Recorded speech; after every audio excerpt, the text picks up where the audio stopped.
अस्सलाम वालेकुम students. ADP zoology first semester से हमारा सब्जेक्ट चल रहा है जी प्रिंसिपल ऑफ एनिमल लाइफ, और टॉपिक चल रहा था जी एरोबिक रेस्पिरेशन। कौन सा टॉपिक चल रहा था? Aerobic respiration. एरोबिक रेस्पिरेशन में एक स्टेप हम पढ़ चुके थे, ग्लाइकोलिसिस। कौन सा स्टेप पढ़ा था? ग्लाइकोलिसिस। आई होप कि आप लोगों ने उसे अंडरस्टैंड किया है, उसे समझा अच्छे तरीके से। ग्लाइकोलिसिस का जो एंड प्रोडक्ट था, ग्लाइकोलिसिस का एंड प्रोडक्ट था जी पायरुवेट या पायरुविक एसिड। अब जो एंड प्रोडक्ट दो पायरुवेट के मॉलिक्यूल बने थे, अब जो पायरुविक एसिड या पायरुवेट बना है उसे हमने आगे लेकर जाना है, उसे मज़ीद एनर्जी निकालनी है। अब उससे एनर्जी निकालने वाला जो प्रोसेस है वो कौन सा है जी? करब साइकिल। वो कौन सा है जी? करब साइकिल। यानी अब हमने पायरुवेट को जिस साइकिल में एंटर करवाना है वो साइकिल कौन सा है बेटा? करब साइकिल। अब मैंने ये व्हाइट बोर्ड लिखा था ताकि आपका इंट्रोडक्शन हो जाए। अब क्योंकि हमें साइकिल ड्रा करना है तो मैं इस व्हाइट बोर्ड को इरेज कर दूंगा ताकि हम साइकिल को पूरा ड्रा कर सकें। और बेटा एक बात और, इस लेक्चर को मैं दो पार्ट्स में डिलीवर करूंगा ताकि आप करब साइकिल अच्छे तरीके से समझ सकें। और दूसरी बात, करब साइकिल ना बच्चों को बहुत मुश्किल लगता है क्योंकि इसमें नेम्स हैं, बच्चे भूल जाते हैं चीज़ें। लेकिन मैं आपको साथ साथ ना एक पेज पे यहाँ पे एक ट्रिक्स बताता जाऊँगा कि किस तरीके से आपने करब साइकिल को याद रखना है। तो आप करब साइकिल को उन ट्रिक्स की मदद से ईजिली याद रख सकते हैं। ज़रा मैं इरेज कर देता हूँ ताकि हम अपना करब साइकिल जो है वो स्टार्ट करें।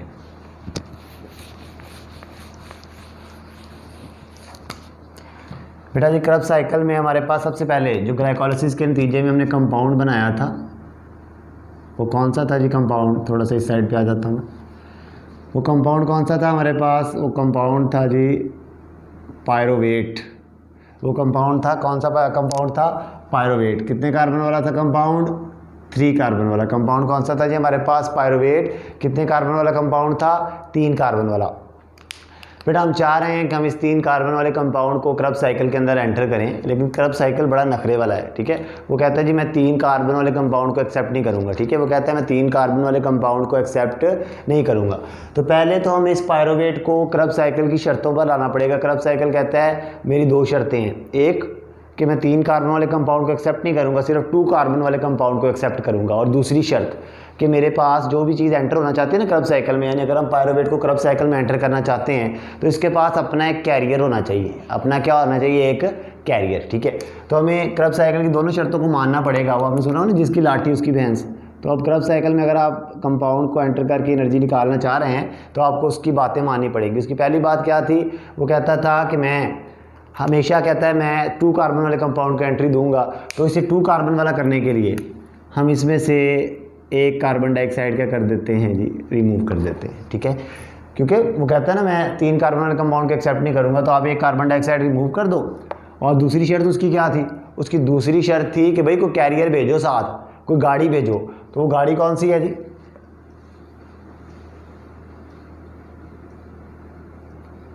वो गाड़ी है जी कोएंजाइम ए। एक तो हमने इसको गाड़ी दे दी, कौन सी? Coenzyme A. और कार्बन डाइऑक्साइड का रिमूव कर दी। ये दोनों शर्तें मानने के लिए, ताकि कार्बन डाइऑक्साइड रिमूव करने से कार्बन नंबर कम हो जाए। और गाड़ी कौन सी दे दी? Coenzyme A. क्योंकि अब ये किस में कन्वर्ट हो गया जी? टूटने से पायरुवेट में से एक कार्बन डाइऑक्साइड बाहर निकाल ली और कोएंजाइम ए ऐड कर दिया, तो कंपाउंड हमारे पास कौन सा बन गया जी? Acetyl coenzyme A. Acetyl coenzyme A. और ये कितने कार्बन वाला है बेटा? ये 2 कार्बन वाला है। कितने कार्बन वाला है? 2 कार्बन वाला। ठीक है, क्योंकि एक 3 कार्बन वाला कंपाउंड 2 कार्बन वाले कंपाउंड में टूटा है तो जाहिर बात है एनर्जी रिलीज़ होगी, और उस एनर्जी की मदद से हम NAD पॉजिटिव को, जो पुअर कंपाउंड होता है, उसको एनर्जी रिच कंपाउंड में चेंज कर लेते हैं। कौन से रिच कंपाउंड में? NADH। ठीक है, अब मैं पहली ट्रिक आपको बताने जा रहा हूँ इस साइकिल की। ठीक है, इस साइकिल की ट्रिक्स यहाँ पे हम लिखते हैं कि इस साइकिल को हमने किन ट्रिक्स के तहत सॉल्व करना है। यहाँ पे हम ट्रिक्स लिखते हैं। तो बेटा पहली ट्रिक ये है इस साइकिल की कि जब भी आप कोएंजाइम ए को एंटर करोगे साइकिल में, या किसी भी कंपाउंड में कोएंजाइम ए को एंटर करोगे, ठीक है, जब भी किसी भी कंपाउंड के अंदर कोएंजाइम ए को एंटर करोगे, नेक्स्ट स्टेप में, उससे अगले स्टेप में, नेक्स्ट स्टेप के अंदर क्या होगा? नेक्स्ट स्टेप के अंदर कोएंजाइम ए रिमूव हो जाएगा।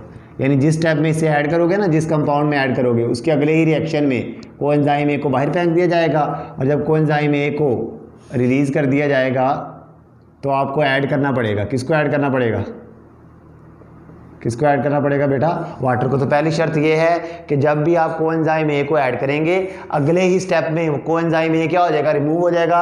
और जब भी कोएंजाइम ए रिमूव होता है आपको किसको ऐड करना पड़ता है? वाटर को ऐड करना पड़ता है। ठीक है, दूसरी शर्त, ये इसकी पहली ट्रिक थी बेटा। ठीक है, ये इसकी पहली ट्रिक है, फर्स्ट ट्रिक।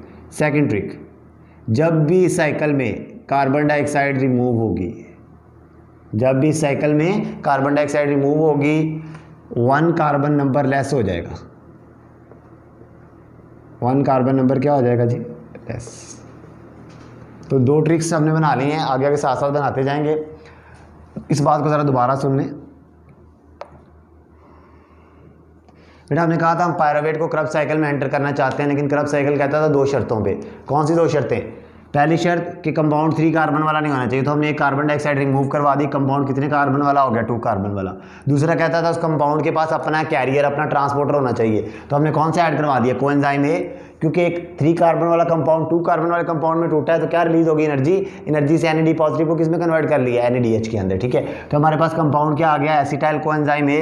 अब इसे क्रब साइकिल में एंटर करने हैं बेटा। साइकिल के अंदर, किसी भी साइकिल के अंदर, सोहराब साइकिल नहीं, बाकी साइकिल जो बुक्स में पढ़ते हो, साइकिल के अंदर एक इनिशिएटिंग कंपाउंड होता है। कौन सा कंपाउंड होता है? Initiating compound. इनिशिएटिंग कंपाउंड जो रिएक्शन को स्टार्ट करता है, तो इसका क्रब साइकिल का जो इनिशिएटिंग कंपाउंड है वो कौन सा है जी? Oxalo acetate. कौन सा है? ऑक्सैलो एसीटेट, जो कितने कार्बन वाला होता है जी? 4 कार्बन वाला। ठीक है, इसका इनिशिएटिंग कंपाउंड क्रब साइकिल का कौन सा है जी? जिसके अंदर हमने एंटर करना है एसिटाइल कोएंजाइम ए को। ऑक्सैलो एसीटेट कितने कार्बन वाला है जी? 4 कार्बन वाला। जैसे ही हम रिएक्शन करवाते हैं, बाहर से हमने कौन सा कंपाउंड एंटर किया? पायरुवेट को किस में चेंज करके एंटर किया था? एसिटाइल कोएंजाइम ए में। किसके साथ रिएक्शन करवाया? ऑक्सैलो एसीटेट के साथ। तो हमारे पास जो कंपाउंड बना बेटा, हमारे पास कंपाउंड कौन सा बना जी? 2 कार्बन 4 कार्बन, कितने कार्बन हो गए? 6 कार्बन। तो हमारे पास कंपाउंड बन गया जी सिट्रेट। कौन सा कंपाउंड बन गया? सिट्रेट। और सिट्रेट कितने कार्बन वाला है बेटा? सिट्रेट 6 कार्बन वाला है। कितने कार्बन वाला है? 6 कार्बन वाला। अब ट्रिक सोच लो, जो मैंने ट्रिक बताई थी कि जब भी आप कोएंजाइम ए को ऐड करोगे अगले ही रिएक्शन में, ये पहला रिएक्शन है, पायरुवेट किस में कन्वर्ट हुआ? एसिटाइल कोएंजाइम ए। दूसरा रिएक्शन है एसिटाइल कोएंजाइम और ए और ऑक्सैलो एसीटेट ने रिएक्ट करना है। अगले ही रिएक्शन में कोएंजाइम ए क्या हो जाएगा? अगले ही रिएक्शन में कोएंजाइम ए क्या हो जाएगा? रिमूव हो जाएगा। और जब भी कोएंजाइम ए रिमूव होता है तो हमें इंटर्न क्या ऐड करना पड़ता है? हमें इंटर्न ऐड करना पड़ता है जी वाटर। क्या ऐड करना पड़ता है जी? वाटर। तो ये बेटा हमारे पास पहला स्टेप आ गया। पहला स्टेप क्या था कि पायरुवेट को क्रब साइकिल की शर्तों पर लाना है, ले आए। एसिटाइल कोएंजाइम ए और इनिशिएटिंग कंपाउंड का रिएक्शन करवाया ऑक्सैलो एसीटेट का। कौन सा कंपाउंड बन गया? सिट्रेट। और मैंने बताया था जब भी कोएंजाइम ए ऐड करेंगे अगले स्टेप में वो क्या हो जाएगा? रिमूव। और जब भी वो रिमूव होगा हमें क्या ऐड करना पड़ेगा? वाटर। ठीक है, सिट्रेट अपने भाई में कन्वर्ट हो जाता है। इसका भाई कौन सा होता है? इसका आइसोमर, यानी आइसोसिट्रेट। कौन सा? आइसोसिट्रेट। ये भी कितने कार्बन वाला होता है? ये भी 6 कार्बन वाला होता है। ठीक है, अच्छा बेटा नेक्स्ट आइसोसिट्रेट। अब ट्रिक आप लोगों को देख लेनी है। ठीक है, ट्रिक आइसोसिट्रेट कहता है आइसोसिट्रेट में से एक कार्बन डाइऑक्साइड लूज होती है। एक कार्बन डाइऑक्साइड क्या होती है? लूज। और कार्बन डाइऑक्साइड जब लूज होगी तो जो कंपाउंड बनेगा वो कौन सा बनेगा? Alpha ketoglutarate. आप ये ना सोचें कि ये मुश्किल नेम है कंपाउंड के। मैं एक फिक्रा बताऊंगा आखिर पे लेक्चर के, जो हमारा इसका लास्ट पार्ट होगा, उसमें आप सारे कंपाउंड याद हो जाएंगे। आइसोसिट्रेट कन्वर्ट हो जाता है अल्फा कीटोग्लूटारेट के अंदर। मैंने क्या कहा था? जब भी इस साइकिल में कार्बन डाइऑक्साइड लूज होगी एक कार्बन नंबर क्या हो जाएगा? कम हो जाएगा। कार्बन नंबर कितना था? 6। कार्बन नंबर कितना हो जाएगा? 5। क्योंकि एक बड़ी चीज़ छोटी चीज़ में टूटी है तो अगेन एनर्जी रिलीज होगी, जिससे हम एनएडी पॉजिटिव को किस में कन्वर्ट कर लेंगे? एनएडीएच के अंदर। ठीक है बेटा, ये स्टेप गौर से सुने।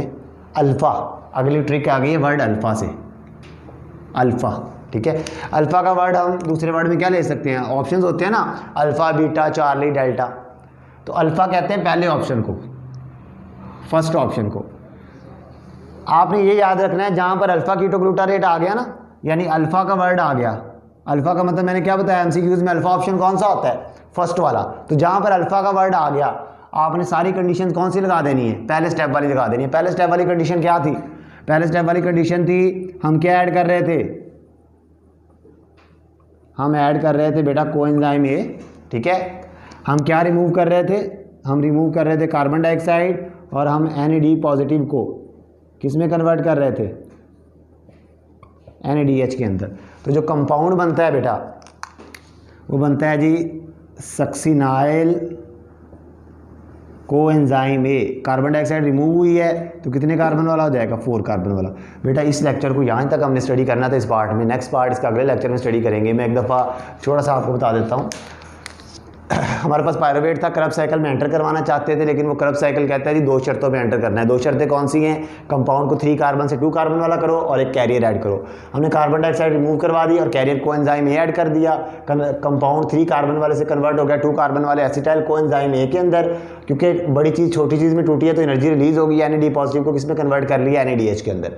ट्रिक, पहली ट्रिक, जब भी कोएंजाइम ए ऐड होगा अगले स्टेप में वो रिमूव हो जाएगा, और जब वो रिमूव होगा तो क्या ऐड करना पड़ेगा, वाटर। जब भी कार्बन डाइऑक्साइड रिमूव होगी तो एक कार्बन नंबर कम हो जाएगा। बेटा कहता है पायरुवेट को कन्वर्ट कर दिया था एसिटाइल कोएंजाइम ए में। किस तरीके से कोएंजाइम ए ऐड करके कार्बन डाइऑक्साइड रिमूव करके एसिटाइल कोएंजाइम ए रिएक्ट करेगा ऑक्सैलो एसीटेट के साथ। 2 कार्बन 4 कार्बन क्या बन गया, सिट्रेट 6 कार्बन। क्योंकि हमने पहले स्टेप में कोएंजाइम ए ऐड किया था, अगले स्टेप में ये रिमूव हो जाएगा और क्या ऐड करने पड़ेगा, वाटर। सिट्रेट 6 कार्बन वाला है, अपने भाई में कन्वर्ट हो जाता है आइसोसिट्रेट। कहता है आइसोसिट्रेट के अंदर आपने क्या करना है, कार्बन डाइऑक्साइड रिमूव करनी है NAD पॉजिटिव NADH के अंदर, और कंपाउंड बनेगा अल्फा कीटोग्लूटारेट जो 5 कार्बन वाला है। जहाँ पर अल्फा का वर्ड आ गया वहाँ आपने कौन सा स्टेप वाली कंडीशन अप्लाई कर देनी है, फर्स्ट स्टेप वाली कंडीशन। फर्स्ट स्टेप की कंडीशन याद है, कोएंजाइम ए ऐड करना, कार्बन डाइऑक्साइड रिमूव करना, NAD पॉजिटिव को NADH में कन्वर्ट करना। क्योंकि कार्बन डाइऑक्साइड रिमूव हुई है तो कंपाउंड कौन सा बन गया, सक्सिनाइल कोएंजाइम ए। बेटा नेक्स्ट पार्ट अगले लेक्चर में स्टडी करेंगे। अल्लाह हाफिज़, शुक्रिया।